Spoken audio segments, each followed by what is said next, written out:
দর্শক, নির্বাচন কমিশনে এই মুহূর্তে কথা বলছেন বিএনপির স্থায়ী কমিটির সদস্য সালাউদ্দিন আহমদ। আমরা সরাসরি সেখানে চলে যাচ্ছি। আমরা একটা বিষয় দৃষ্টি আকর্ষণ করেছি যে ভোটার স্লিপ প্রদানের ক্ষেত্রে আমরা যেহেতু চাই অধিকাংশ ভোটে অংশগ্রহণ করুক, দেশে সবাই চায়, তো সেই ক্ষেত্রে তারা যাতে তাদের ভোটের নাম্বারটা এবং প্রার্থীর নাম, প্রতীক ইত্যাদি পায় ভোটার স্লিপের মাধ্যমে সহজ হয়, সেটা না করে তারা ভোটার স্লিপের মধ্যে বলেছে কোনো পার্টির নাম দেওয়া যাবে না, মার্কা দেওয়া যাবে না এবং প্রার্থীর ছবি দেওয়া যাবে না। এগুলো আমরা হচ্ছে পুনর্বিবেচনা করা দরকার। আচরণবিধি যেহেতু ইলেকশন কমিশন নিজেরাই এটা পরিবর্তন করতে পারবে, সুতরাং এই বিষয়টা বিবেচনায় নেয়া। কারণ প্রত্যেক প্রার্থী ভোটার স্লিপ দিবে, ভোটার স্লিপ পেলে ভোটার নিজে চিন্তা করবে কোন দিকে দিবে না দিবে, বাট তার জন্য সহজতর করা এটা উচিত। আমরা নির্বাচনকে যেন কঠিন না করি, সহজতর করি এবং অধিকাংশ ভোটার যেন ভোট দিতে পারে। আরও দুই একটি বিষয় আমরা আলোচনা করেছি, সেটা প্রেসে বলা ঠিক হবে না। আমার মনে হয় আমাদের উদ্যোগগুলো আমরা জানিয়েছি, আলোচনা করেছি। আর যে সমস্ত বিষয়গুলো এখন আপিল শুনানিতে চলছে, এই বিষয়গুলো যেহেতু অনেকটা আমরা বললে এটা সাবজুডিস হবে, সেই জন্য আমরা এখানে আলোচনা করছি না। আমাদের লয়ার আছে, ইনি এগুলো অ্যাড্রেস করবেন। আমার মনে হয় আমার আর কিছু বলার নাই। সন্ধ্যায় তো চেয়ারপারসনের সাথে প্রধান উপদেষ্টা একটা বৈঠক আছে, এই বিষয়টা এখানের সাথে রিলেটেড না, অন্য কোনো বিষয় থাকলে বলো। এখন যে মানা হচ্ছে না, এর আগে আপনাদের পক্ষ থেকে অভিযোগ করা হচ্ছে বিভিন্ন রাজনৈতিক দল এখনো বিভিন্নভাবে প্রচারণা করছে তাদেরকে আমরা পরিষ্কারভাবে বলেছি আগে, নির্বাচন কমিশনের অনুরোধে আমাদের মাননীয় চেয়ারম্যান জনাব তারেক রহমান সম্মান দেখিয়ে তার সফর স্থগিত করেছেন ব্যক্তিগত, এবং সেই সফরটা রাজনৈতিক সফর ছিল না, নির্বাচনী প্রচারণার উদ্দেশ্যও ছিল না। 2024 সালের গণ অভ্যুত্থানে শহীদ তাদেরকে বিনম্র শ্রদ্ধা জানানো, কবর জিয়ারত করার উদ্দেশ্যে ছিল। আমরা আচরণবিধির কারণে নয়, নির্বাচন কমিশনের অনুরোধে সেটা আমরা স্থগিত করেছি। এখন বিভিন্ন রাজনৈতিক দলের গুরুত্বপূর্ণ নেতারা বিভিন্নভাবে যে সমস্ত বক্তব্য বিবৃতি দিচ্ছে এবং সেটা ভিডিও পাওয়া যায়, তাতে করে নির্বাচন আচরণবিধি লঙ্ঘন হচ্ছে। কিন্তু এই ব্যাপারেও আমি দেখছি যে নির্বাচন কমিশন নির্বিকার, তা আমরা আশা করব তারা এগুলো অ্যাড্রেস করবে। ধন্যবাদ।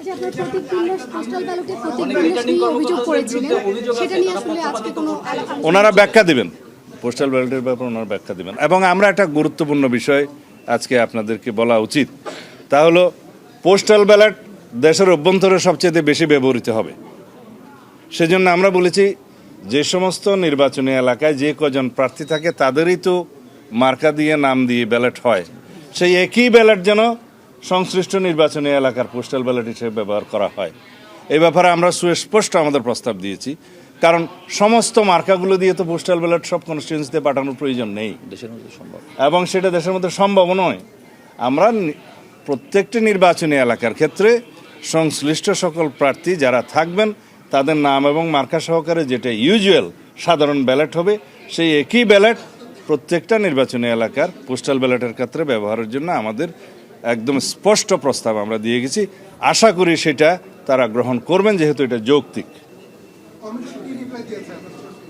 তারা বিবেচনা করবেন।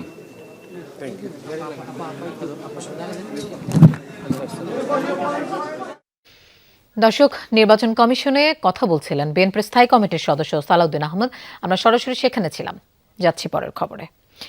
ইলেকশন কমিশনের জারিকৃত গেজেটের সীমানা অনুযায়ী আগামী 12 ফেব্রুয়ারি পাবনা 1 ও 2 আসনের নির্বাচন করতে বাধা নেই। আজ প্রধান বিচারপতির নেতৃত্বাধীন আপিল বিভাগ এই আদেশ দিয়েছে। অর্থাৎ সাথিয়া উপজেলাকে পাবনা 1 এবং সুজানগর ও বেড়া মিলে পাবনা 2 আসন গণ্য হবে। পাবনা 1 আসন থেকে বেড়া উপজেলার 4টি ইউনিয়ন এবং পৌরসভা বাদ দিয়ে পাবনা 2 আসনের সঙ্গে জুড়ে দেওয়া সংক্রান্ত ইসির গেজেট অবৈধ ঘোষণার রায় স্থগিত করেছে আপিল বিভাগ। নির্বাচন কমিশনের পক্ষে শুনানি করেন ভারপ্রাপ্ত অ্যাটর্নি জেনারেল। পাবনা 1 ও 2 আসনের বিএনপি ও জামায়াত প্রার্থীর পক্ষের আইনজীবীরা বলেন, নির্বাচনের সব প্রক্রিয়া চলছে, এর মধ্যে পোস্টাল ব্যালট পাঠানো হয়েছে। এখন ভোট স্থগিত হলে নানা জটিলতা দেখা দেবে, ফলে ইসির পূর্বের সীমানা অনুযায়ী নির্বাচন হবে।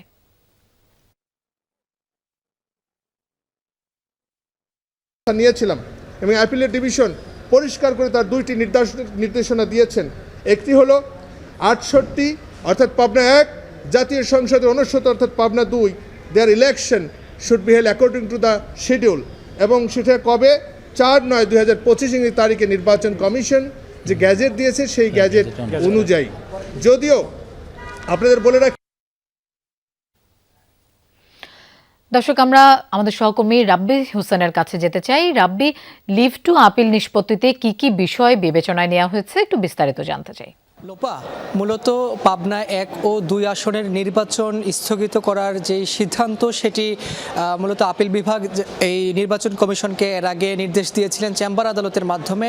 সেটি মূলত আজকে এখানে আপিল বিভাগের পূর্ণাঙ্গ যে বেঞ্চ প্রধান বিচারপতির নেতৃত্বে সেই বেঞ্চ বলেছেন যে এই পাবনা 1 ও 2 আসনের নির্বাচন আগামী ত্রয়োদশ সংসদ নির্বাচনের সাথে 12ই ফেব্রুয়ারি একই সঙ্গে অনুষ্ঠিত হবে। কারণ এখানে দুইটি পক্ষ রয়েছে, একটি হচ্ছে অ্যাটর্নি জেনারেল, তারা বক্তব্য দিয়েছেন এই নির্বাচন কমিশনের পক্ষে। পাশাপাশি পাবনা 1 ও 2 আসনের বিএনপি ও জামায়াতের যারা প্রার্থী রয়েছেন তাদের পক্ষে আইনজীবীরা তাদের আইনি ব্যাখ্যা তুলে ধরেছেন। তারা বলেছেন যে যেহেতু নির্বাচনের সকল কার্যক্রম ইতিমধ্যেই শেষ পর্যায়ে রয়েছে, পোস্টাল ব্যালটও পাঠানো হয়ে গিয়েছে, যার কারণে এখন যদি এই পাবনা 1 ও 2 আসনের নির্বাচন স্থগিত রাখা হয় সেটি নানা রকমের আইনি জটিলতায় পড়বে বলেও এই বিএনপি ও জামায়াতের যারা প্রার্থীর আইনজীবী রয়েছেন তারা আপিল বিভাগকে জানিয়েছেন। এবং সেখানে রাষ্ট্রপক্ষের যারা রয়েছেন তারাও সেখানে শুনানি করেছেন, তারা মূলত ইসির পক্ষ নিয়েই কথা বলেছেন। তবে এখানে মূলত রাষ্ট্রপক্ষ যেটি এই আপিল বিভাগ তারা জানতে চেয়েছেন যে এখন যেহেতু এই নির্বাচনের সামনে রয়েছে আর অল্প কিছুদিন সময় বাকি রয়েছে, সেটি যাতে কোনো রকমের বাধা তৈরি না হয় সেই কারণেই মূলত এই পাবনা 1 ও 2 আসনের যে এর আগে যে নির্বাচন কমিশন যে গ্যাজেট প্রকাশ করেছিলেন 1 ও 2 আসনের সীমানা পুনর্নির্ধারণ করে সেটি মূলত বহাল থাকলো। অর্থাৎ ইসির আগের যে সিদ্ধান্তটি ছিল সেটি বহাল থাকার মাধ্যমে আগামী 12 ফেব্রুয়ারি যে নির্বাচন সেখানে পাবনা 1 ও 2 আসনের সংসদীয় আসন নির্বাচনটি একই সঙ্গে অনুষ্ঠিত হবে। যদিও এখন পর্যন্ত আনুষ্ঠানিকভাবে এই দুই পক্ষের যারা আইনজীবী রয়েছেন অর্থাৎ রাষ্ট্রপক্ষের যারা আইনজীবী রয়েছেন তারাও আমাদের সঙ্গে কথা বলেননি। পাশাপাশি এখানে পাবনা 2 ও 1 আসনের যারা বাদী পক্ষের যারা আইনজীবী রয়েছেন তারাও আনুষ্ঠানিকভাবে কথা বলেনি। যেহেতু এটি একটি শর্ট অর্ডার হবে, অর্থাৎ ছোট একটা আদেশ হওয়ার পরই মূলত তারা আমাদের সঙ্গে কথা বলবেন, সেখানে শুনানিতে তারা কোন কোন আইনি যুক্তি তুলে ধরেছেন সেই বিষয়টি আমরা জানতে পারবো। লোপা, রাব্বি, আপনাকে ধন্যবাদ আমাদের সাথে যোগ দেওয়ার জন্য। আপিল শুনানির ষষ্ঠ দিনে এখন পর্যন্ত প্রার্থিতা ফিরে পেয়েছেন 12 জন। বাতিল হয়েছে 2 জনের এবং স্থগিত রাখা হয়েছে একটি আবেদন। প্রথম 4 দিন 70টি করে আবেদন নিষ্পত্তি হলেও পঞ্চম দিনে 100টি আপিল শুনানি করেছে কমিশন। বুধবার প্রার্থিতা ফিরে পেয়েছেন 74 জন আর বাতিল হয়েছে 18 জনের আবেদন। স্থগিত রাখা হয়েছে 8 জনের আপিল।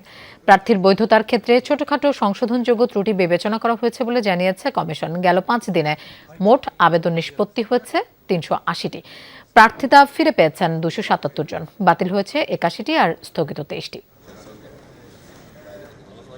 হাসিনা খান চৌধুরী, ময়মনসিংহ 9 নান্দাইল আসন। ম্যাজিস্ট্রেট সাহেব জিজ্ঞেস করতেছে আপনি কি হাসিনাকে চিনেন?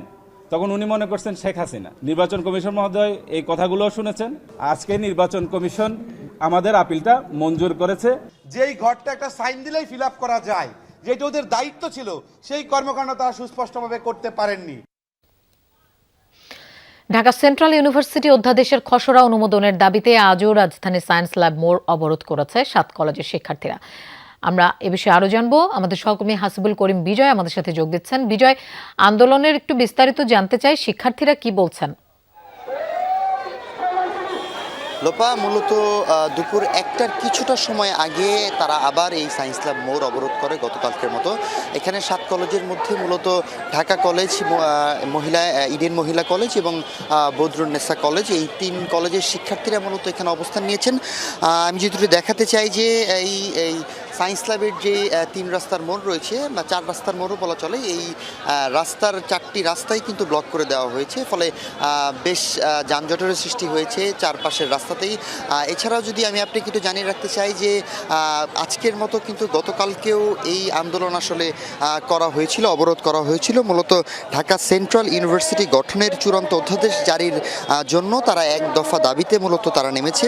আমি যদি একটু জানাই যে গতকালকে বেলা 12টার দিকে সরকারি শহীদ সোহরাওয়ার্দী কলেজ ও কবি নজরুল কলেজের শিক্ষার্থীরা তাঁতিবাজার মোড় অবরোধ করে এবং এই সময় টেকনিক্যাল মোড় অবরোধ করে মিরপুর সরকারি বাংলা কলেজের শিক্ষার্থীরা এবং বেলা 12:15টার দিকে কিন্তু তিতুমির কলেজের শিক্ষার্থীরা মিছিল নিয়ে মহাখালী আমতলী মোড় অবরোধ করে এবং বেলা 1টার দিকে ঢাকা ইডেন কলেজের শিক্ষার্থীরা সায়েন্স ল্যাব মোড় অবরোধ করে। তো আজকে শিক্ষার্থীর সাথে কথা বলে যেমনটি বুঝতে পেরেছি যে তারা মূলত একটি ধোঁয়াশার মধ্যে রয়েছে এবং তাদের কথা যে বেশ কিছুদিন আগে থেকেই তাদের এই দাবি তারা জানিয়ে যাচ্ছে এবং তাদেরকে আসলে বিভিন্নভাবে তালবাহানা করে ঘোরানো হচ্ছে এমনটাই তারা বলছেন। তবে আজকে তারা যেমনটি আসলে বলছেন যে যদি তাদের দাবি আসলে মেনে নেওয়া না হয় তাহলে বিকালের মধ্যে অর্থাৎ তারা বলছেন যে 4টার মধ্যে তারা যমুনা অভিমুখী হবেন এবং সেদিকে তারা একটি কর্মসূচি ঘোষণা করবেন, মার্চ টু যমুনা, এমনটাই তারা বলছেন। এবং এখানে যারা অবস্থান করছেন তারা মূলত বিভিন্ন স্লোগান দিচ্ছেন এবং স্লোগানে তাদের দাবিও তারা জানাচ্ছেন এবং তাদের মূল ভাষ্য যে তারা আসলে একটি একক ইউনিভার্সিটির আন্ডারে, যে ইউনিভার্সিটির নাম যে ঢাকা সেন্ট্রাল ইউনিভার্সিটি যেন গঠন করা হয়, ঢাকা সেন্ট্রাল ইউনিভার্সিটি বা ঢাকা সেন্ট্রাল ইউনিভার্সিটি গঠনের চূড়ান্ত অধ্যাদেশ জারির তারা কথা আসলে জানাচ্ছেন। তো সব কিছু মিলিয়ে যদি বলতে চাই যে ফলে চূড়ান্ত একটি অধ্যাদেশ জারির জন্য যে জারির কথা রয়েছে সেটি তাড়াতাড়ি আসলে, পাশাপাশি এই যানজটের জন্য বেশ জনভোগান্তির সৃষ্টি হয়েছে। তো সবকিছু মিলিয়ে এখন শাহবাগ সায়েন্স ল্যাব মোড় কিন্তু অবরোধ রয়েছে। লোপা, ধন্যবাদ বিজয় আমাদের সাথে যোগ দেওয়ার জন্য। ফের কথা দিয়ে কথা রাখতে পারল না জাতীয় শিক্ষাক্রম ও পাঠ্যপুস্তক বোর্ড এনসিটিবি। মাধ্যমিক ও সমমানের সব বই পৌঁছানো যায়নি শিক্ষার্থীদের হাতে। এর আগে এনসিটিবির কর্মকর্তাদের সাথে নিয়ে শিক্ষা উপদেষ্টা জানিয়েছিলেন 15 জানুয়ারির মধ্যেই সব বই দেয়া হবে। এখন সব শিক্ষার্থীর কাছে বই পৌঁছে দিতে আরও 15 দিন সময় চাইছে এনসিটিবি। আলামিন হক অহনের প্রতিবেদন। গেল 28 ডিসেম্বর এনসিটিবি অডিটোরিয়ামে এক অনুষ্ঠানে চলতি বছরের পাঠ্যপুস্তকের সফট কপি অনলাইনে উন্মুক্ত করে দেওয়া হয়। প্রধান অতিথি ছিলেন শিক্ষা উপদেষ্টা সিআর আবরার। তখন প্রশ্ন ওঠে, বিনামূল্যের পাঠ্য বই বিতরণে বিলম্ব হওয়ার চাপ সামলাতেই কি এত আয়োজন করে সফট কপি ওয়েবসাইটে আপলোড? আমার উপরে নানান রকমের সাজেশন। শিক্ষা উপদেষ্টা জানান 15 জানুয়ারির মধ্যেই শতভাগ বই শিক্ষার্থীদের হাতে পৌঁছাবে। আর সে সময় এনসিটিবি বলেছিল অল্প কয়েকদিনের কথা। আমাদের কাছে মনে হতে পারে যে আমরা পারবো না, কিন্তু আসলে আমরা পারবো। কিন্তু এখনো প্রায় 1 কোটি বই পৌঁছায়নি স্কুলে। এতে শিক্ষাবর্ষের প্রথম মাস অনেক বিষয়ের বই ছাড়াই শেষ করতে হবে শিক্ষার্থীদের। এনসিটিবি বলছে যথাসময়ে বই দিতে প্রিন্টার্সগুলোকে তাগাদা দিচ্ছেন তারা। একদম ছোট লেভেল আসলে কাজ করেছি আমরা। একটা প্রেসের সে বলল যে তার প্রেসের ট্র্যাক ধরতে পারছে না, রাস্তা সংস্কারের কাজ চলছে। আমরা কিন্তু তখন সিটি কর্পোরেশনের সাথে কথা বলেছি যে আমরা কাজটা 1 মাস পিছিয়ে দিলে আমরা এই কাজটা, জাতির গুরুত্বপূর্ণ কাজটা করতে পারি, এবং ওনারা সেটা করেছেন। কর্মকর্তাদের দাবি, গেল 1.5 দশকে জানুয়ারির প্রথম সপ্তাহে কখনোই শতভাগ বই পৌঁছানো যায়নি। কখনো কখনো মার্চ এপ্রিল পর্যন্ত সময় লেগেছে। সেই অর্থে এবার 30 জানুয়ারির মধ্যে বই গেলেও তা এনসিটিবির জন্য নতুন মাইল ফলক। যদি জানুয়ারির মধ্যে শেষ করতে পারি, এটাও আমি মনে করি যে এনসিটিবির একটা বড় অর্জন হবে। গুণগত মানটা যেন আমরা এনশিওর করতে পারি, সেটার জন্য আমাদের অনেকগুলো ইন্টারভেনশন ছিল। আমাদের প্রত্যেকটা প্রেসের জন্য আমাদের একজন করে, কোথাও কোথাও 2 জন, কোথাও কোথাও 3 জনও আমরা আমাদের মনিটরিং কর্মকর্তা কাজ করেছেন। তারা 7/24 আসলে কাজ করেছেন, আমাদের কোনো ছুটি নেন নাই ওনারা। ষষ্ঠ থেকে অষ্টম শ্রেণীর জন্য পুনরায় দরপত্র আহ্বান করায় এমন জটিলতা বলে জানিয়েছে এনসিটিবি। পিপিআর শর্ত অনুযায়ী আমাদের ফেব্রুয়ারির 4 তারিখ পর্যন্ত সময় দিতে হয়েছে। এবার সাধারণের সাথে মাদ্রাসা ও কারিগরি মিলিয়ে 30 কোটি 2.5 লাখ বই দেয়া হচ্ছে শিক্ষার্থীদের। আমিন হক অহন, যমুনা নিউজ, ঢাকা। রাজধানীর বাড্ডায় নিজ বাসায় জবাই করে নিয়াজ নামের এক যুবককে হত্যার ঘটনায় পলাতক 4 আসামিকে গ্রেফতার করেছে পুলিশ। ঢাকার বিভিন্ন এলাকায় অভিযান চালিয়ে মূল আসামি সিফাত হোসেন সহ এই 4 জনকে ধরা হয়েছে।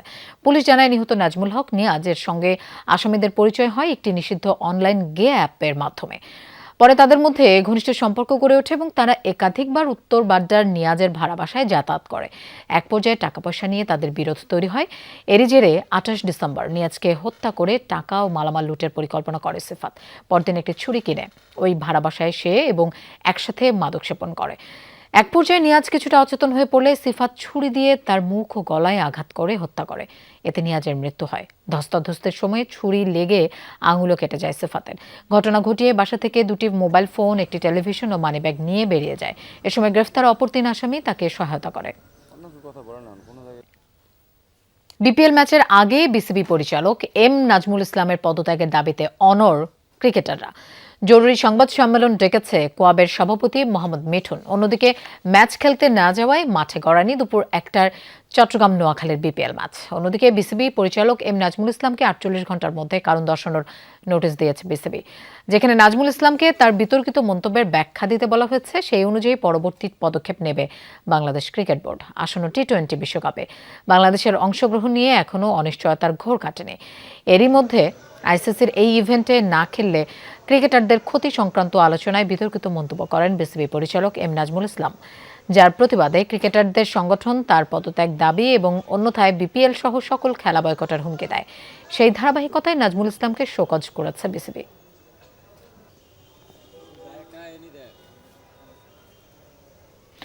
দর্শক, আমরা এই বিষয়ে জানবো। আমাদের সাথে যোগ দিচ্ছেন সহকর্মী আফনান পিয়াল। পিয়াল, কোয়াব যে জরুরি সংবাদ সম্মেলন ডাকলো, তাতে কি ধরনের সিদ্ধান্ত আসতে পারে? লোপা, আমরা এক্সপেক্ট করছি যে একটা পজিটিভ সিদ্ধান্ত আসবে। এখন পর্যন্ত আমার কাছে যে খবর, 18 তারিখে ম্যাচটা শিডিউল করার জন্য, আজকের দিনে যে দুটো ম্যাচ আছে সে দুটো ম্যাচ 18 তারিখে শিডিউল করার জন্য একটা প্রস্তাব দেয়া হয়েছে। তবে সেই প্রস্তাবে কিন্তু ফ্র্যাঞ্চাইজি কিংবা ব্রডকাস্টাররা রাজি হননি। তারা বেশ নাখুশি হয়েছেন সেই প্রস্তাবে, কারণ যাদের এই 15, 16, 17 ম্যাচ 17 তারিখে বিশেষ করে নোয়াখালী এবং ঢাকার ম্যাচ আছে, যারা পয়েন্ট টেবিলের নিচের দিকের দল এবং ধরে নেওয়া হচ্ছে যে তারা কোয়ালিফাই করতে পারবে না। সো যদি তারা কোয়ালিফাই করতে না পারে কোয়ালিফায়ারে, তাহলে 17 তারিখেই তাদের শেষ ম্যাচ এবং 18 তারিখে যদি তাদের ম্যাচ খেলতে হয়, তাদের extra travel allowance, extra daily allowance দিতে হবে, পাশাপাশি এক্সট্রা হোটেল বিল দিতে হবে, বাস ভাড়া কিংবা আদার স্টাফস। সো অনেক কিছু মিলিয়েই তাদের একটা জটিলতা আছে, তাদের অর্থ সংক্রান্ত একটা জটিলতা, চিন্তার জায়গা আছে। তারা সেই কনসার্নটাও এখানে শো করেছে যে আমরা এভাবে হলে পারবো না। পাশাপাশি ব্রডকাস্টারদের জায়গা থেকেও একটা নাখোশের জায়গা আছে এবং এই মুহূর্তে আমরা দেখছি যে এই সভা শেষে প্রেস কনফারেন্সের জন্য আসছেন, আমরা তড়িঘড়িও দেখতে পাচ্ছি। নিশ্চয়ই আমরা আস্তে আস্তে জানতে পারবো যে এই মিটিং শেষে তারা কি আউটপুটটা দিলেন আমাদেরকে, তাদের আউটপুটটা কি এলো, পজিটিভ নাকি নেগেটিভ। তবে আমরা যতটুকু এখন পর্যন্ত জানতে পেরেছি যে দিনের দ্বিতীয় যে ম্যাচটা, সেই ম্যাচটা খেলানোর জন্য চেষ্টা বিসিবি থেকে আছে। লোপা। পিয়াল, আপনাকে ধন্যবাদ আমাদের সাথে যোগ দেওয়ার জন্য। ইন্টারনেট বন্ধ করে হত্যাযজ্ঞ চালানোর অভিযোগের মামলায় শেখ হাসিনা পুত্র সজীব ওয়াজেদ জয় ও জুনায়েদ আহমেদ পলকের বিরুদ্ধে অভিযোগ গঠনের বিষয়ে আদেশ 21 জানুয়ারি। আজ উভয় পক্ষের শুনানি শেষে অভিযোগ গঠনের বিষয়ে এই আদেশ দেয় আন্তর্জাতিক অপরাধ ট্রাইব্যুনাল 1। শুনানিতে জয়ের পক্ষে রাষ্ট্রনিযুক্ত আইনজীবী বলেন, প্রসিকিউশন সজীব ওয়াজেদ জয়ের বিরুদ্ধে তথ্য প্রমাণ উপস্থাপন করতে পারেনি, তাই তার অব্যাহতি চান আইনজীবী। আর পলকের আইনজীবীর দাবি, পলক কখনোই ইন্টারনেট বন্ধের নির্দেশ দেননি, তবে গুজব প্রতিরোধে ইন্টারনেট সীমিত করা হয়েছে। আর প্রসিকিউশন বলে, জয় পলকের নীল নকশায় বন্ধ করা হয়েছে ইন্টারনেট। এছাড়া জুলাই অভ্যুত্থানে ফার্মগেটে গোলাম নাফিস হত্যা মামলায় সাবেক স্বরাষ্ট্রমন্ত্রী আসাদুজ্জামান খান কামাল, ডিএমপি কমিশনার হাবিবুর রহমান সহ 22 জনের বিরুদ্ধে আনুষ্ঠানিক অভিযোগ দাখিল করা হয়। পরে অভিযোগ আমলে নিয়ে গ্রেফতারি পরোয়ানা জারি করে ট্রাইব্যুনাল। একই ট্রাইব্যুনালে জুলাই গণ অভ্যুত্থানে উত্তরায় 11 জনকে হত্যা ও গুরুতর আহত হওয়ার ঘটনায় করা মামলায় সাবেক এমপি হাবিব হাসান, উত্তরার সাবেক ডিসি সহ 26 জনের বিরুদ্ধে দাখিল করা অভিযোগ আমলে নিয়ে গ্রেফতারি পরোয়ানা জারি করেছেন ট্রাইব্যুনাল। প্রবাসী শ্রমিকদের মুখে অনেক বাহবা দিলেও তাদের জীবনমান উন্নয়নে কোনো কাজ হয় না, এই মন্তব্য করেছেন বিএনপির স্থায়ী কমিটির সদস্য নজরুল ইসলাম খান। বৃহস্পতিবার সকালে প্রেস ক্লাবে জাতীয়তাবাদী প্রবাস প্রত্যাগত শ্রমিক দলের উদ্যোগে আয়োজিত বেগম খালেদা জিয়ার জন্য দোয়া মাহফিলে যোগ দিয়ে একথা জানান তিনি। বলেন, প্রবাসীদের কল্যাণের জন্য একটা স্থায়ী কাঠামো দাঁড় করানো দরকার। এজন্য প্রবাসী কল্যাণ মন্ত্রণালয়কে আরও আন্তরিক হয়ে কাজ করার অনুরোধ জানান তিনি। প্রয়োজনে আইন ও নীতিমালা পরিবর্তন করে প্রবাসীদের জীবনমান উন্নয়নের আহ্বান জানান। আগামীতে যারাই ক্ষমতায় আসবে তারাই প্রত্যাগত প্রবাসী শ্রমিকদের নিয়ে যেন কাজ করে, এই আশা ব্যক্ত করেন নজরুল ইসলাম। প্রবাসীদের কল্যাণের জন্য একটা স্থায়ী রাষ্ট্রীয় কাঠামো প্রণয়ন করবেন। তারা এই প্রস্তাবও করতে পারেন যে বিদ্যমান আইন বা বিদ্যমান বিধান বা বিদ্যমান ব্যবস্থার কিভাবে উন্নয়ন করা যায় যাতে প্রত্যাগত প্রবাসীরা উপকৃত হয়। দেশের ঘুণে ধরা ব্যবস্থাকে বদলে নতুন ব্যবস্থাকে আনতে সবাই প্রস্তুত কিনা তা জানতেই গণভোট। এর মাধ্যমে ব্যক্তিকে নয়, ব্যবস্থাকে পরিবর্তন করা হয়, এমনটাই জানিয়েছেন প্রধান উপদেষ্টার বিশেষ সহকারী অধ্যাপক আলী রিয়াজ। সকালে চট্টগ্রাম জেলা স্টেডিয়ামে আয়োজিত বিভাগীয় ইমাম সম্মেলনে অংশ নিয়ে গণভোটের প্রচার এবং ভোটার উদ্বৃত্তকরণের বিষয়ে এসব কথা বলেন তিনি। আলী রিয়াজ বলেন, ৩৫ বছর আগেও গণভোট হয়েছে, কিন্তু সেই ভোটের সাথে এবারের ভোটের পার্থক্য আছে। তিনি আরও বলেন, আগে বিরোধী দলকে দমনে ব্যবহার করা হতো দুদককে। চট্টগ্রাম বিভাগীয় জেলা প্রশাসন আয়োজিত এই সম্মেলনে বিভিন্ন উপজেলা থেকে আগত ইমামরা উপস্থিত ছিলেন। দুর্নীতি ঠেকাবার কোনো পথ পদ্ধতিগতভাবে প্রাতিষ্ঠানিকভাবে করা হয় না। দুর্নীতি দমন কমিশনকে ব্যবহার করা হয়েছে বিরোধীদের দমন করার জন্য। আমার মাঝে মাঝে মনে হতো যে ওটার নাম দুর্নীতি দমন কমিশন না রেখে বিরোধী দল দমন কমিশন বলাই ভালো। বেগম খালেদা জিয়ার রুহের মাগফিরাত কামনায় আগামীকাল দুপুরে সংসদ ভবনের দক্ষিণ প্লাজায় শোকসভার আয়োজন করেছে নাগরিক সমাজ। শোকসভার আয়োজন নিয়ে সকালে রাজধানীর খামারবাড়ির কৃষিবিদ ইনস্টিটিউটে সংবাদ সম্মেলন করে নাগরিক সমাজ। এ সময় সমাজ ও দেশের জন্য যারা অবদান রেখে চলেছেন তাদেরকে খালেদা জিয়ার শোকসভায় আমন্ত্রণ জানান শোকসভার আহ্বায়ক মাহবুবুল্লাহ।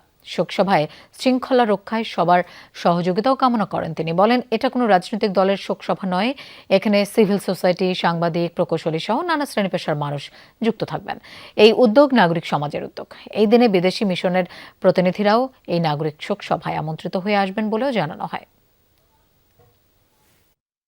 আয়োজনটি হবে আগামীকাল দুপুর 2:30টায় সংসদের দক্ষিণ প্লাজায়। বিভিন্ন শ্রেণী পেশার মানুষদেরকে আমন্ত্রণ জানিয়েছি এবং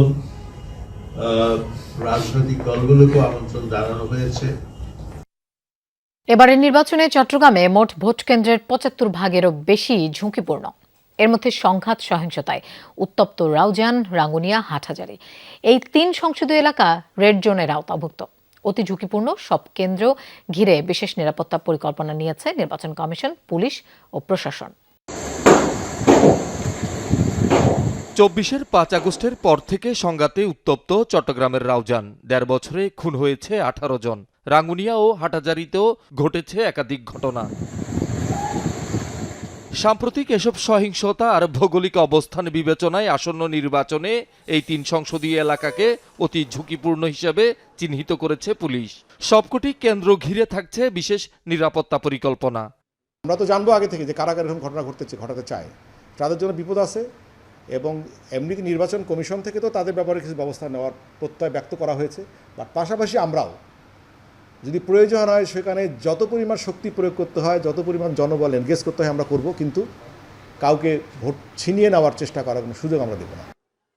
এই ৩টি সহ চট্টগ্রামে ১৬টি সংসদীয় আসনে মোট ভোট কেন্দ্র ১,৯৬৫টি।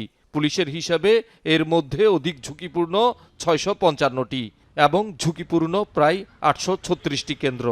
আমাদের কাছে আসলে প্রত্যেকটি আসনই গুরুত্বপূর্ণ, অবশ্যই প্রত্যেকটি আসনই গুরুত্বপূর্ণ, প্রত্যেকটি নাগরিকই গুরুত্বপূর্ণ, প্রত্যেকটি ব্যক্তির ভোটই গুরুত্বপূর্ণ। আমাদের কাছে নিরাপত্তার সংজ্ঞা যেখানে যেখানে আছে সেগুলোকে আমরা আমাদের মতো করে সাজাতে চেষ্টা করছি। নেভি, কোস্টগার্ড, বিজিবি, র্যাব এবং পুলিশ বাহিনী সহ আমরা সেখানে একটা নিরাপত্তার চাদর আমরা তৈরি করার চেষ্টা করছি। ঝুঁকিপূর্ণ প্রতিটি কেন্দ্রে সিসিটিভি ক্যামেরা স্থাপন, পাশাপাশি আইনশৃঙ্খলা রক্ষাকারী বাহিনীর বাড়তি ফোর্স মোতায়েনের কথা জানিয়েছে নির্বাচন কমিশন। আমাদের পুলিশের স্ট্রাইকিং ফোর্স, মোবাইল ফোর্স, এই বিভিন্নভাবে আমাদের কেন্দ্রভিত্তিক যে সিকিউরিটি এগুলো মাঠে থাকবে এবং নির্বাচনী যে দণ্ড 1 থেকে 1.5 বছর, 1 বছর, 7 বছর এগুলো তাদের জন্য ধার্য হয়ে যাবে। চট্টগ্রামে 16 আসনে এবার মোট ভোট কক্ষ ১২,৫৯৫টি। ভোটার সংখ্যা ৬৬,৮২,৫১৭ জন।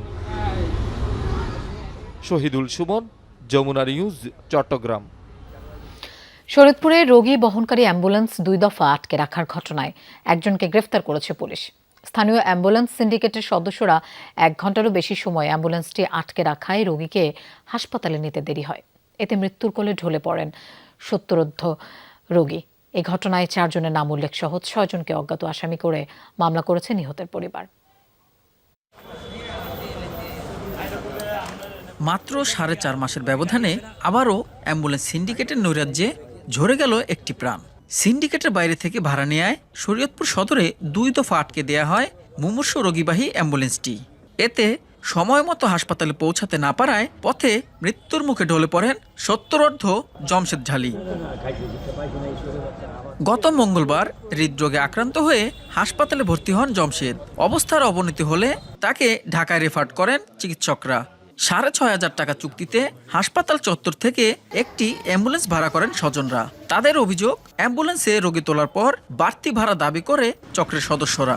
উপায় না পেয়ে অন্য একটি অ্যাম্বুলেন্স ভাড়া করেন স্বজনরা। এতেই ক্ষিপ্ত হয় সিন্ডিকেটের সদস্যরা। গাড়ি তো উড়াইলাম, এমন যাইবো না, এই যাবো না ঠেলা ঠেলি রাখতেছে। তারপরে আমার ভাই আসলো, দেশে গাড়ি লইছে, আমি কল দিছি, ভাই আইসে অনেক তো উড়াইতে দিব না। এই লেগে আমরা অটো ভাড়া করে রোগীর এই অবস্থায়, অসুস্থ অবস্থায় সামনে নিয়ে উঠাইছি। গাড়ি তারা সিগন্যাল দিছে, সিগন্যাল দেওয়ার পর আমি গাড়িটা বামে চাপাইছি। বামে চাপানোর পরে 3-4 জন আমার ডান পাশ দিয়ে আইসা আমার গাড়ির চাবি নিয়ে গেছে। চাবি নিয়ে তারা মনে করেন যে আমার সাথে খুব ধস্তাধস্তি করছে। এর আগে গত বছরের আগস্টে সিন্ডিকেট চক্রের বাধার মুখে 40 মিনিট সড়কে অ্যাম্বুলেন্স আটকে থাকায় মৃত্যু হয় এক নবজাতকের। এ ঘটনায় নিন্দার ঝড় উঠেছে। যদি এই কাজ করে থাকে তার যে বিচার হয় আইনতভাবে, সেই বিচারই আমরা করে দিতে হবে। সোজা কথা, অ্যাম্বুলেন্সের নিয়ন্ত্রণ আমাদের হাতে নেই। যদিও আমি স্বাস্থ্য বিভাগের প্রধান, কিন্তু ওই এদের বাড়ার বা এদের নীতি নির্ধারণ বা কোনো আইনি প্রক্রিয়ার পদক্ষেপ নেওয়ার কোনো নীতি আইন নেই আমাদের আন্ডারে। এছাড়া অভিযুক্তদের ডেকে নিয়ে মুচলেকে আদায় করেছেন জেলা প্রশাসক। অ্যাম্বুলেন্স সিন্ডিকেটের বিরুদ্ধে শক্ত পদক্ষেপের আশ্বাস দিয়েছে জেলা পুলিশ। একজনকে পার্টিকুলার ব্যক্তির বিরুদ্ধে হয়তো ব্যবস্থা নেওয়া যেতে পারে, কিন্তু সামগ্রিকভাবে পুরো প্রসেসটাকে যদি আনতে হয় তাহলে সেক্ষেত্রে হাসপাতাল কর্তৃপক্ষ, বিআরটিএ, জেলা প্রশাসন সবাইকে একসাথে নিয়ে আমাদের কাজটা করতে হবে। রোগীরা যদি মনে করে যে আমি কম টাকা এটা পাচ্ছি, সে তো অ্যাভেল করতেই পারে। লিখিত রাখলাম, এবং সেটা যদি ব্যত্যয় ঘটায় তখন তো আমরা দেখবো, অন্য জিনিসগুলো আমরা দেখবো। বারবার এমন ঘটনায় বিপাকে সেবা প্রার্থীরা। সিন্ডিকেট ভেঙে ভাড়া নির্ধারণ করে দেওয়ার দাবি স্থানীয়দের। এস.এম. শাকিল, যমুনা নিউজ, শরীয়তপুর। দর্শক, কিছুক্ষণ আগেই আপনাদের জানিয়েছিলাম ক্রিকেটারদের সংগঠন কোয়াবের জরুরি সংবাদ সম্মেলনের কথা। সেটি এই মুহূর্তে চলছে, আমরা সরাসরি চলে যাচ্ছি সেখানে। আমাদের মেইন কাজটা হচ্ছে মাঠে ক্রিকেট খেলা। আমার কাছে মনে হয় যে আজকে ক্রিকেট খেলি বলে আমাদের এখানে যারা প্লেয়ার আছে সবাইরে আসলে আপনার বা বাংলাদেশি জনগণ যারা আছে রেসপেক্ট করে বা ভালোবাসা পেয়ে থাকি। তো ক্রিকেট বন্ধ করে আসলে আমাদের কোনো কিছু না। আমরা চাই যে ক্রিকেট মাঠে খেলা থাকুক এবং খেলা হোক, এবং প্রফেশনালিজম মেনটেন করে যাতে সবাই আমরা ক্রিকেট খেলতে পারি মাঠে, এটা সব থেকে বড় লক্ষ্য থাকে। আমার কাছে মনে হয় যে ঢাকা লিগ নিয়ে যে কোশ্চেনটা আসছে, যে ঢাকা লিগ কিন্তু আমাদের বাংলাদেশ ক্রিকেটের সব থেকে বড় একটা জায়গা, যেখানে আসলে মানে সব ক্রিকেটাররা অংশগ্রহণ করে থাকে। আমরা হয়তো বিপিএল খেলতেছি খুব কিছু সংখ্যক মানুষ, কিন্তু first division, second division, third division যারা আরও নিচে আছে তাদের অনেকের ফ্যামিলি চলে এই ক্রিকেটের উপরে, এবং এখান থেকে বড় প্লেয়ার চলে আসে। সো ঢাকা ক্লাব মানে ঢাকা লিগের ক্লাবগুলো ছাড়া আসলে বাংলাদেশ ক্রিকেট কিন্তু খুব ভালো একটা জায়গায় যাবে, এটা আমরা আশা করতে পারি না। অবশ্যই আমরা চাই যে সব জায়গায় ক্রিকেট খেলা হোক, এবং আমরা মাঠে আমরা সব থেকে প্রপারলিভাবে ক্রিকেট খেলতে চাই, এটা হচ্ছে আমাদের বড় আশা।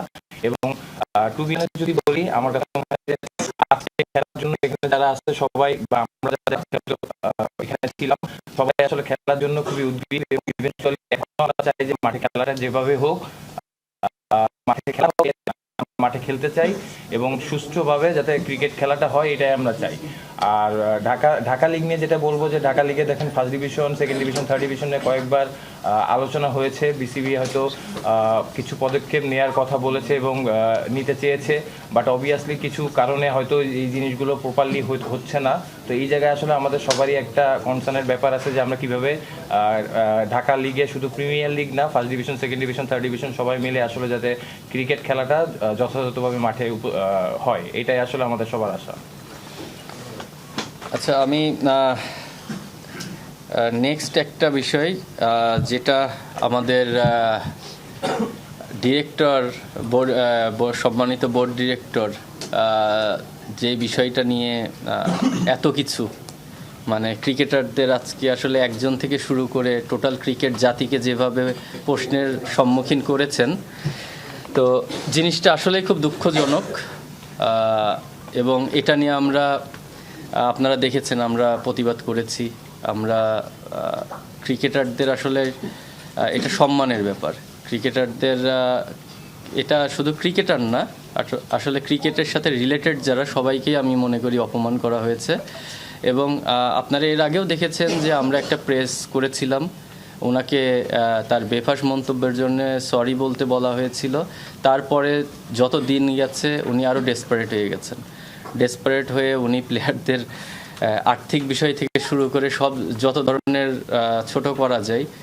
তো আমার মনে হয় উনি যেই বক্তব্যগুলো দিয়েছেন সেটা উনি একজন দায়িত্বরত জায়গা থেকে কোনোভাবে, এবং ওই জিনিসটা ক্লিয়ার করার জন্য আমি মিরাজকে রিকোয়েস্ট করব যে আমাদের প্লেয়ারদের আসলে জিনিসটা কি হয়, বাংলাদেশের জনগণ হয়তোবা অনেকেই জানেন না যে ক্রিকেটটা কিভাবে চলে বা মানে ক্রিকেটাররা কিভাবে আর্ন করে। আমি মিরাজকে রিকোয়েস্ট করব ওই বিষয়টা একটু দেশের মানুষের উদ্দেশ্যে যদি ও ক্লিয়ার করে দেয়, আমার মনে হয় এটা ভালো হবে। ভবিষ্যতে দেশের জ্বালানি রূপান্তর নিয়ে উদ্বিগ্ন সিপিডি। ব্রিফিং অনুষ্ঠানে সংস্থাটির গবেষণা পরিচালক খন্দকার গোলাম মোয়াজ্জেম জ্বালানি রূপান্তরের লক্ষ্য পূরণ নিয়ে সংশয় প্রকাশ করেন। সিপিডির প্রত্যাশা, জ্বালানি মহাপরিকল্পনার খসড়া পর্যালোচনা করুক নির্বাচিত সরকার। গ্যাসের দাম বৃদ্ধির সম্পর্কেও আভাস দেয়া হয়। জ্বালানি মহাপরিকল্পনা 2026 থেকে 2050 সময়কালে কার্যকর হওয়ার কথা, তবে পূর্ণাঙ্গ নথি এখনো জনসম্মুখে প্রকাশ হয়নি। সিপিডি বলছে এই পরিকল্পনা বিগত সরকারের করা বিতর্কিত আইপিএমপির প্রতিচ্ছবি। এই অবস্থায় অনুমোদন হলে বিদ্যুৎ ও জ্বালানি খাতে আর্থিক এবং পরিবেশগত ঝুঁকি বাড়বে। মহাপরিকল্পনা সংশোধনের দাবি জানিয়েছে সিপিডি। বলছে এতে বিদ্যুৎ চাহিদার ভুল প্রাক্কলন করা হয়েছে। নতুন কোনো কয়লাভিত্তিক বিদ্যুৎ কেন্দ্র গ্রিডে যুক্ত না করার পরামর্শ দিয়েছে সংস্থাটি। বলছে এলএনজি অবকাঠামোর প্রসার বন্ধ করে স্থানীয় গ্যাস অনুসন্ধান এবং নবায়নযোগ্য জ্বালানিতে বিনিয়োগ বাড়ানো প্রয়োজন। নেপাল ও ভুটান থেকে জলবিদ্যুৎ বাণিজ্যের উপর গুরুত্ব আরোপ করছে সিপিডি।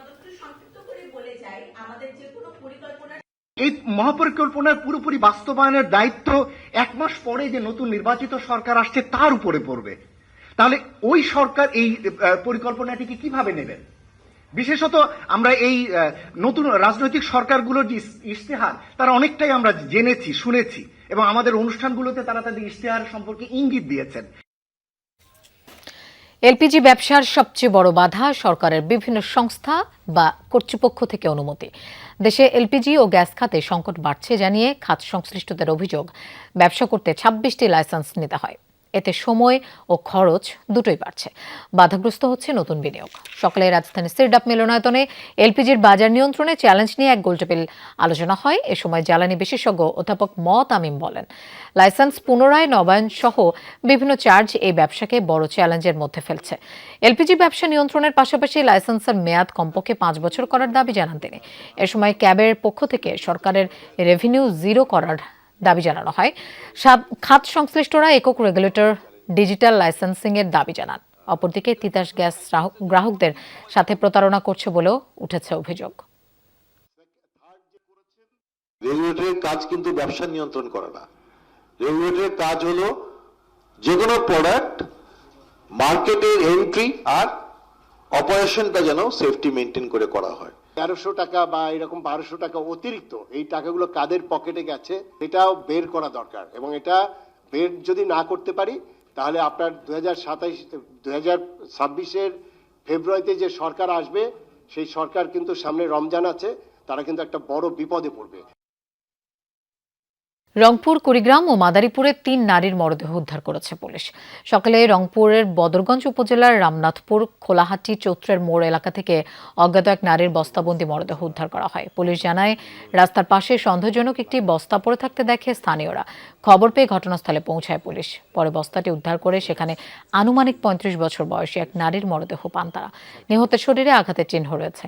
পরবর্তীতে সিআইডির টিম ঘটনাস্থলে গিয়ে আলামত সংগ্রহ করে। পুলিশের ধারণা, অন্য কোথাও হত্যার পর মরদেহটি রাস্তার পাশে ফেলে রাখা হয়। এছাড়া কুড়িগ্রামের নাগেশ্বরী উপজেলার গনিরচর গ্রাম থেকে শহীদা বেগম নামের এক গৃহবধূর গলাকাটা মরদেহ উদ্ধার হয়েছে। পুলিশ জানায়, গতকাল রাত 8টার দিকে চাল ধুতে টিউবওয়েল পাড়ে যায় শহীদা। এ সময় ধারালো অস্ত্র নিয়ে তার উপর হামলা করে দুর্বৃত্তরা। পরে গলা কেটে হত্যা করা হয় শহীদাকে। খবর পেয়ে ঘটনাস্থলে পৌঁছে মরদেহ উদ্ধার করে মর্গে পাঠায় পুলিশ। এ বিষয়ে আইনগত ব্যবস্থা গ্রহণ প্রক্রিয়াধীন।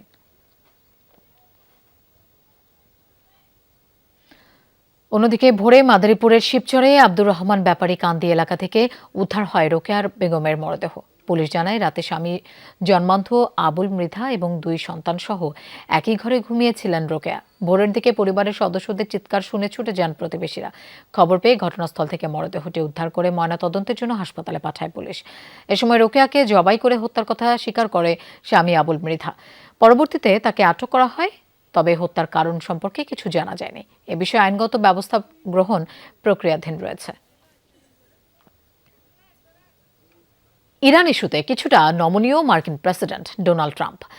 তিনি বলেন, বিক্ষোভকারীদের উপর হত্যাযজ্ঞ বন্ধ করেছে তেহরান, তবে এখনও হামলার সম্ভাবনা উড়িয়ে দেননি তিনি। পরিস্থিতি বিবেচনায় নেবেন পরবর্তী সিদ্ধান্ত। এদিকে ব্যাপক প্রাণহানির তথ্যকে পশ্চিমা প্রোপাগান্ডা আখ্যা দিয়েছেন ইরানের পররাষ্ট্রমন্ত্রী আব্বাস আরাকচি। বলেন, যুক্তরাষ্ট্রকে জড়ানোর লক্ষ্যেই আন্দোলনকারীদের দলে ভিড়ে নিরপরাধ মানুষদের হত্যা করেছে সন্ত্রাসীরা। লাগাতার বিক্ষোভ সহিংসতার পর এখন কিছুটা শান্ত ইরানের পরিস্থিতি। অনেক রাজপথই এখন আয়াতুল্লাহ আলী খামেনির সমর্থকদের দখলে। এমনকি আন্দোলন পুরোপুরি নিয়ন্ত্রণের দাবিও করছে তেহরান। এতদিন ইরানকে নানা হুমকি ধামকি দেওয়ার পর এবার ট্রাম্পের কণ্ঠেও ভিন্ন সুর। তার দাবি, বিক্ষোভকারীদের ওপর হত্যাযজ্ঞ চালানো বন্ধ হয়েছে বলে জানতে পেরেছেন তিনি। ইরানে কোনো বিক্ষোভকারীর মৃত্যুদণ্ড কার্যকর করা হবে না বলেও মন্তব্য করেন ট্রাম্প। আমাদের বলা হয়েছে যে ইরানে হত্যাকাণ্ড বন্ধ হয়েছে, মৃত্যুদণ্ড কার্যকর করারও কোনো পরিকল্পনা নেই তাদের। অপরপক্ষের অত্যন্ত গুরুত্বপূর্ণ সূত্র আমাদের জানিয়েছে, আমরা তা খোঁজ নিয়ে দেখব।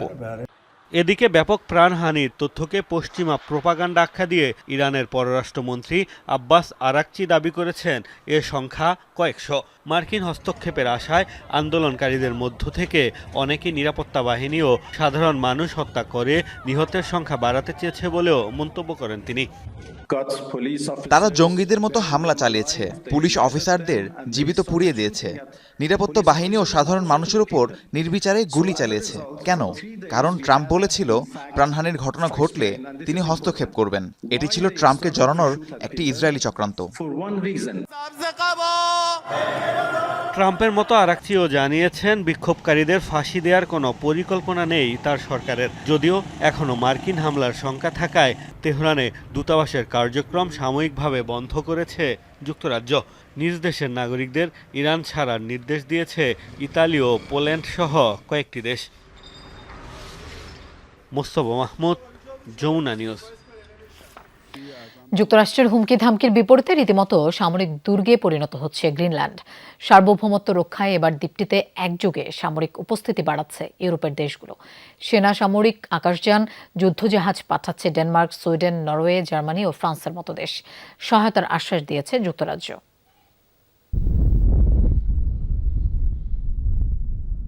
পৃথিবীর কৌশলগত গুরুত্বপূর্ণ অঞ্চলগুলোর মধ্যে অন্যতম গ্রিনল্যান্ড, যার অবস্থান ঠিক আর্কটিক ও আটলান্টিক মহাসাগরের মাঝে।